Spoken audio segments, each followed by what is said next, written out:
Hello guys, welcome back to the channel. நம்ம fifth match test match review போகிறதுக்கு முன்னாடி நம்ம கண்டென்ட் வீடியோவோட ஸ்பான்சரான பைமோட் ஆப் பற்றி பார்த்துடலாம். ஸோ பைமோட் வந்து ஒரு ஆன்லைன் ஷாப்பிங் அப்ளிகேஷன். ஸோ நம்ம வீட்டில் இருந்தபடியே நமக்கு தேவையான க்ரோசரிஸ் எல்லாம் ஆன்லைனில் ஆர்டர் பண்ணால் நமக்கு வந்து ஹோம் டெலிவரி பண்ணிடுவாங்க. ஸோ இது ஒரு யூஸ்ஃபுல் வெப்சைட்.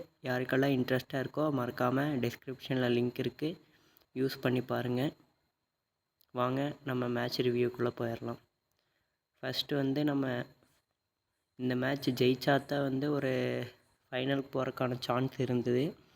ஸோ அடுத்தபடியாக இந்த ப்ரெஷரான சுச்சுவேஷனில் ரோஹித் சர்மா வந்து தன்னைத்தானே ரெஸ்ட்டு வந்து அறிவிச்சுக்கிட்டார் இந்த மேட்ச்சுக்கு முன்னாடியே. ஸோ பும்ரா லீட் பண்ணார் இந்த மேட்ச். ஸோ ஒரு சீரீஸ் டிசைடிங் மேட்சாக இது இருந்துச்சு. இஃப் இந்தியா ஜெயிச்சிருந்தா பார்டர் கவாஸ்கர் ட்ராஃபி ஆஸ்திரேலியா 10 இயர்ஸ்க்கு அப்புறம் ரீட்டைன் பண்ணியிருக்க மாட்டாங்க. ஸோ ஃபஸ்ட்டு இந்தியாவோட கேப்டன் பும்ரா டாஸ் ஜெயிச்சு பேட்டிங் எடுத்தாங்க. ஸோ ஃபஸ்ட்டு டே பிச்சு வந்து கொஞ்சம் பவுலிங் கண்டிஷனுக்கு சாதகமாக இருந்தது, கொஞ்சம் க்ளவுடியாக இருந்துச்சு. அப்போவுமே பும்ரா பேட்டிங் எடுத்தார். ஸோ இந்தியாவோட பேட்ஸ்மென்ஸ் வந்து வழக்கம் போல் இந்த சீரீஸ் எப்படி கொஞ்சம் சுமாராக விளையாண்டாங்களோ ஸோ அதே மாதிரியே தான் இங்கே ஃபார்மும் கண்டினியூ ஆச்சு.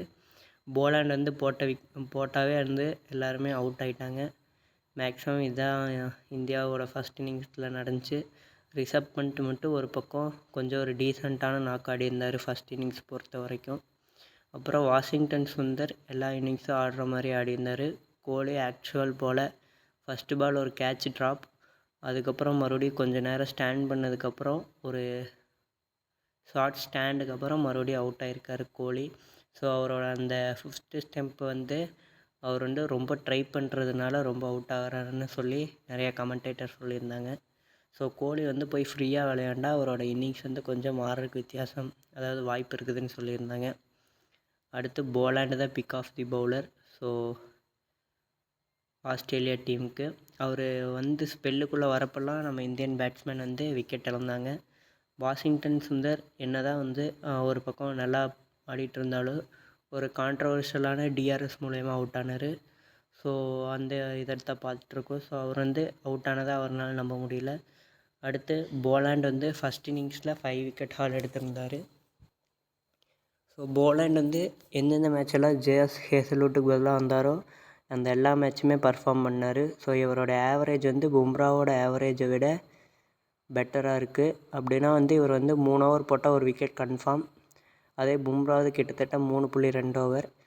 ஸோ இந்த சீரீஸில் வந்து ஃபுல்லாக ஆடி இருந்தார்னா பும்ராவுக்கு பதிலாக இவர் தான் வந்து மேன் ஆஃப் த சீரீஸ் ஜெயிச்சிருக்க அதிக வாய்ப்பு.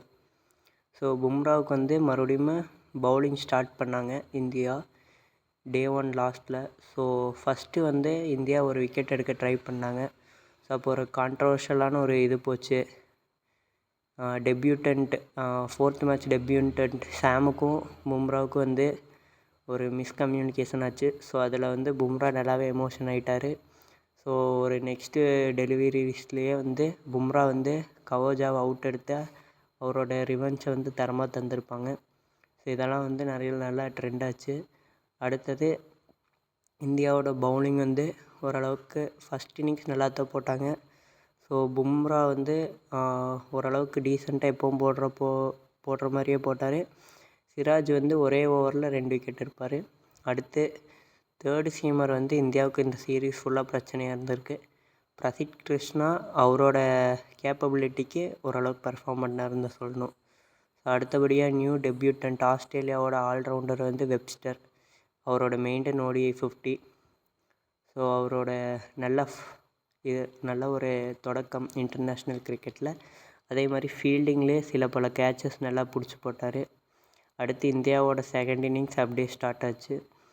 ஸோ ஜெய்ஸ்வால் வந்து ஸ்டார்க்கை வந்து ஒரு 4 அடித்து சூப்பராக ஸ்டார்ட் பண்ணுவார்.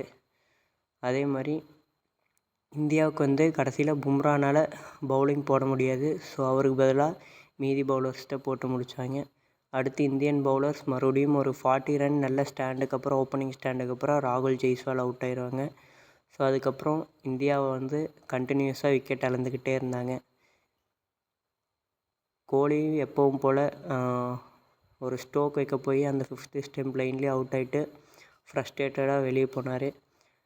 செகண்ட் இன்னிங்ஸில் ரிஷப் பண்ட் மட்டும் ஓரளவுக்கு ஒரு 30 balls 50 அடித்து இந்தியா வந்து ஓரளவுக்கு சேவ் பண்ணாருன்னு சொல்லணும். I think so. First innings கரெக்டாக தெரில, ஒருக்கா பார்த்துங்க. ஸோ ரிஷப் பண்ட்டோட விக்கெட் எடுத்தோடனே ஆஸ்திரேலியாவுக்கு தெரிஞ்சிருச்சு. ஸோ இந்தியா வந்து ஓரளவுக்கு நல்ல ரன்னுக்குள்ளே டார்கெட் நம்ம செட் பண்ணிடலாம் அப்படின்னு தெரிஞ்சிருச்சு. ஸோ அதே மாதிரியே அவங்க வந்து 180 டார்கெட் செட் பண்ணாங்க. செட் பண்ணுறதுக்கு மறுபடியும் நிதிஷ்குமார் ரெட்டி, ஜடேஜா, வாஷிங்டன் சுந்தரெல்லாம் தேர்டு டே மார்னிங்லேயே வந்து ஒரு 10 ரன் கூட 4 விக்கெட்ஸ் லூஸ் பண்ணிடுவாங்க. ஸோ பும்ரா வந்து ஃபிட் இல்லைன்னு தெரிஞ்சதுக்கப்புறம் அஃபிஷியலாக தெரியாதப்போ கடைசியில் இந்தியன் பவுலர்ஸ் வந்து 170 ரன் பும்ரா இல்லாமல் டிஃபெண்ட் பண்ணுறது ரொம்ப கஷ்டம். ஸோ ஆஸ்திரேலியா அவங்களோட கேப்பபிலிட்டி வச்சு ஈஸியாக அந்த ரன்னை சேஸ் பண்ணி பார்டர் கவாஸ்கர் ட்ராஃபியை ஆஃப்டர் 10 லாங் இயர்ஸ்க்கு அப்புறம் ஜெயிச்சிருந்தாங்க. ஸோ அவங்களோட பிக்ஸ் எல்லாம் கொஞ்சம் வேறு மாதிரி இருந்துச்சு எல்லா ட்ராஃபீஸோட. தேங்க்யூ.